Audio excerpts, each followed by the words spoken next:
Hi everybody, I wanted to show you a process today that is done with saran wrap or dry cleaner bags is what I use because they're free. But you can use any kind of kitchen wrap, really the cheaper the better. And what we're going to do is we're going to create texture. I do a form of intuitive painting, or process painting is what it's formally known as.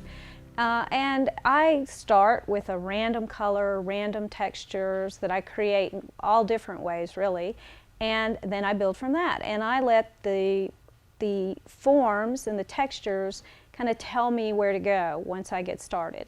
So what we're going to do right now is we're just going to start the process. I'm using a Cheap Joe's really good canvas, which it is a really good canvas, and I'm using an extra deep. And the reason I'm using the extra deep is because you can paint the edges and you don't have to worry about getting it framed, which saves a lot of money. So I'm going to slit the back and take it off. Now the plastic wrap I'm going to keep because I can use that sometimes in this process. I don't like to throw anything away except these little silica things, which I have to. It's probably a good idea if you're doing this for a final piece to go ahead and prime the canvas with gesso. All you would do would be to paint a couple coats of gesso on there. I'm not going to do that right now, and it's not really necessary. It just gives it a little bit of a more resistant surface. But I'm not going to do that right now because this is going to be more of a test piece and just something to show you what I'm doing. So I've got these paints that are mixed up, and what they are they're the Cheap Joe's paints, and I've mixed them with medium. Some of them are mixed with matte medium, some are mixed with pouring medium, which is a little bit thinner. You can also add a little bit of water to it, but they're just mixed in here. And these are mustard bottles that I get wherever I can find them. Just empty mustard bottles. This is the light blue violet. Now this is a hair mixing for hair dyes. I got this in a beauty shop. And it's a little bit smaller and has a little bit finer point. But this is done with the brilliant purple, the light portrait pink, which I love. This is the magenta. This one is from the olive green. This is from the Dioxazine purple. I have a couple others I didn't bring in, but this is white. This is Naples yellow. And these are colors that I have mixed myself from red and purple. So you can take them and you can make blends. This is just a standard orange, and this is just a standard green. So that's all I'm using right now, and I'm not going to use all of these. I'm going to kind of try and be attracted to a color. I don't want to plan it out. That's not my purpose. This is just to sort of see what happens. And so I'm not going to go ahead and choose a set of colors necessarily. I'm going to reach for them as I'm attracted to them. Now I am using a couple of the golden liquid colors, ultramarine blue. I've got a phthalo turquoise, and I've got a Payne's gray. I'm using those because they're a little bit darker and I want some contrast.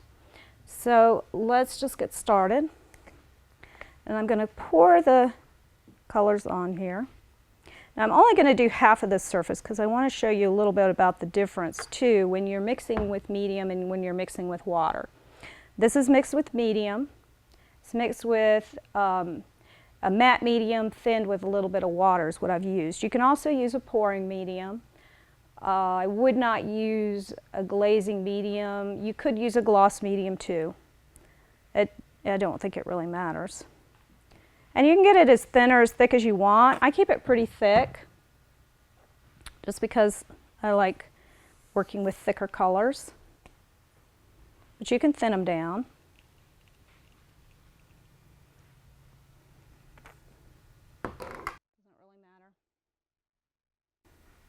That's a beautiful pink. It's magenta. Now I'm going to take these are palette knives. They're huge palette knives. They look like something you'd find in your kitchen. You might find something in your kitchen that you can use. I use all kinds of stuff, whatever I happen to see.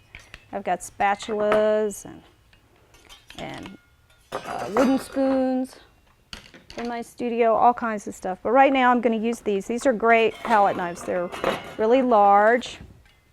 They're all different shapes, and they'll do all different kinds of things. This isn't about palette knives, so I'm not going to really show you what the different ones are used for. But I'm going to use this one to move the paint around.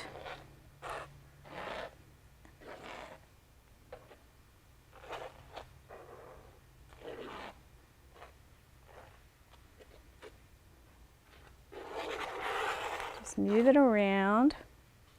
I'm going to take a brush and drop just a little bit of water in it, just to make it a little bit thinner.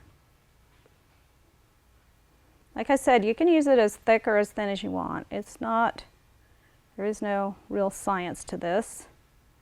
It's not chemistry. And now I'm going to start dropping in a little bit lighter colors for some contrast. And I'm just going to kind of drop those on there. Maybe a little bit of white. I don't use a lot of white, but a little bit is kind of fun because it really gives you a little bit of contrast. And I'm also going to take some of the darker colors, the Payne's Gray,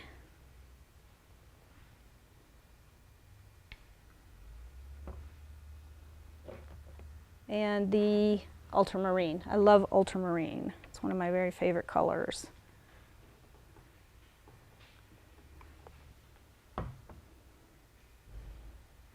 Everyone has their own colors that they like, and it's really good to use what you're attracted to, what you like, what makes you happy. So now I'm going to add a little bit more color.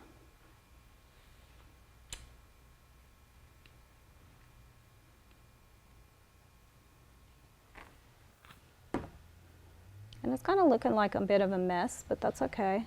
This is the beginning of a painting. It's not the final thing. Now this color I'm just going to let sit on top. Maybe a little bit of this Naples yellow for yellow and purple are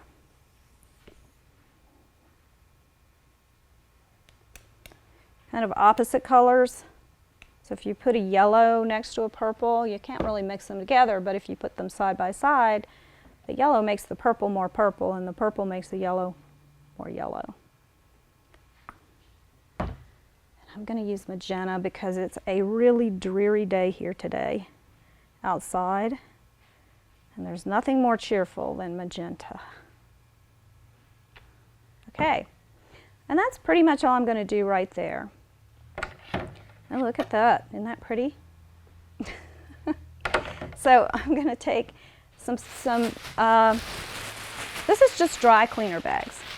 And I've pretty much taken the dry cleaner bag. I've cut it so it's single thickness. It's a medium weight. They come in several different weights. I like the medium weight best. I like the ones that are not printed with a lot of stuff, because what you have to realize, if you use one that's printed, if you put the printed side down onto the paint will actually pull the print off of the dry cleaner bag. Now, if you want that to happen, that's great, but if you don't, then that's not really something you want to do. So I am going to take this, and while the paint's completely wet, it's important that the paint be as wet as possible. I'm just going to kind of put it down there. It doesn't matter how. I don't really worry about that.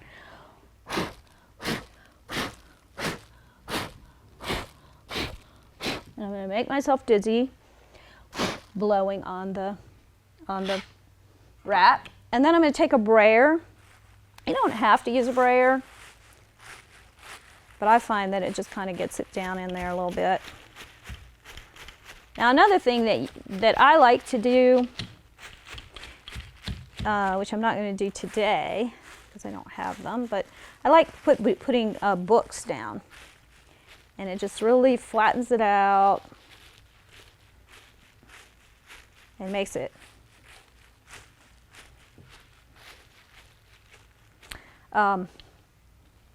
makes the texture just really imprint in there. But like I said, I don't really have books right now, so I'm not going to do that.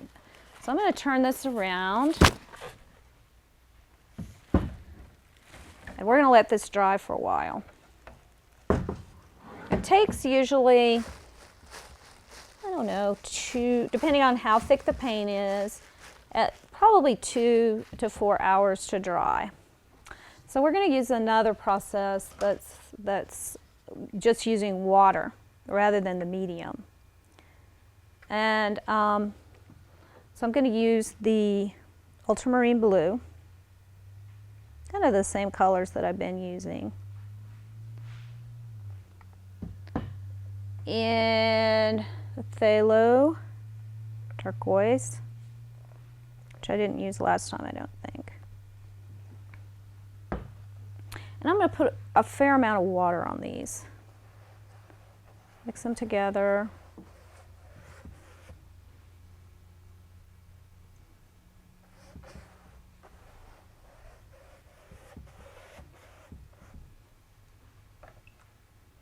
When you do this, and you put the saran wrap in it, it will dry a lot more quickly than using the mediums. Okay. And I'm going to use a little bit of the Titan Buff there again for contrast.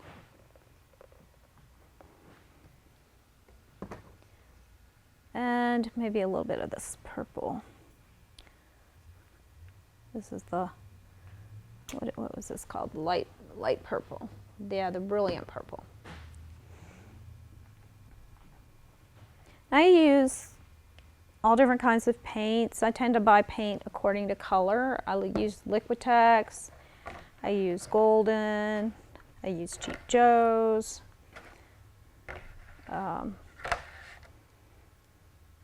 They all have a little bit different color, and it's fun to have the different colors when you're working.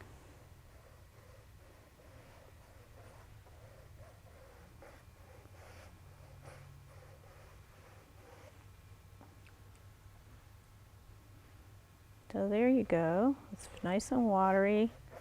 It's got some contrast in it. I'm going to put a little bit more color on top. Not too much.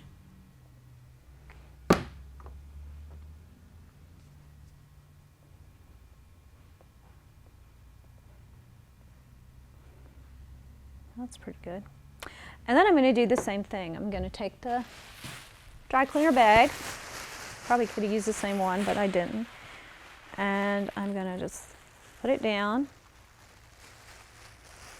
It's important to make sure it's all covered. It's also important to make sure that you just put it down, that you don't put it down and pull it up and put it down and pull it up. I'm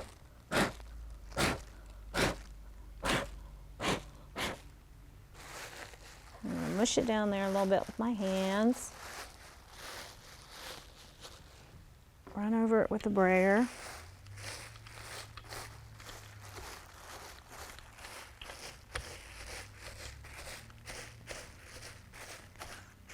And now I'm going to have to wait. So we're going to wait and come back to this a little bit later. I did want to show you this painting. This one was done with that process. I just put down a layer of paint, I put the saran wrap in, and the dancers just started coming out. I just started seeing them in the patterns of the saran wrap. That's where I discovered them. Now you can kind of see up there, you can look and you can see, your imagination will let you see other dancers. Like there's one there that never was fully formed. There's one there that's getting started, one up there. So it's just a really fun thing, and you have to be very, very open to letting whatever happens happen. The more you can turn off the left side of your brain and let the right side of your brain just sort of tell you what to do, the better off you are. And really, the more you can think of it as just a form of play, the better you'll do. One of the things I've done here is I've layered a lot of real thin layers of color. Taken the paints, mix them with a lot of medium. You would use medium. If you're putting down a base of medium, you need to use medium over that. In other words, thin the paint with a pouring medium or a glazing medium to get your thin glazes. And that's what gives this kind of this interesting, all the colors. They weren't all there initially, but I went back and used very, very thin layers of color to highlight certain things and to make it so colorful. Okay, this is the saran wrap we put on here, and I don't think it's quite dry, but I'm going to go ahead and pull it off so you can at least see what it is I'm talking about. This was the dry cleaner bag laid into the saran wrap, and the bag picks up part of the paint and leaves little areas of texture. Now be careful because it's got paint all over it. It'll get all over everything. This is where we put water in. Now that would dry first. It's still not quite dry, but it would dry first. And you're going to get more dramatic texture when you add water. It's very strong texture. This is what's going to happen. But this is what happened when you added the medium. But you can see that it's really not dried yet. But you could still, this is kind of interesting in and of itself, because when you put the dry cleaner bag down, it pulls up actually a layer of paint.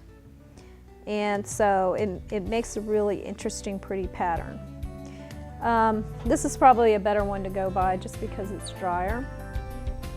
So that's the saran wrap process, and I hope you'll try it. It's a lot of fun.